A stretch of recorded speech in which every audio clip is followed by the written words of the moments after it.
তাহলে পাশাপাশি থাকা যায়, একসাথে থাকা যায়। আবার বলিও না নদী আর দু মুঠো চাল ফেলে দে হাড়িতে, অন্য নদী অন্য নদী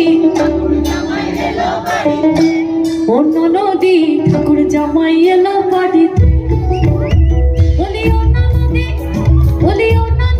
আর দু মুঠো চাল ফেলে দে হাড়িতে, ঠাকুর জামাই এলো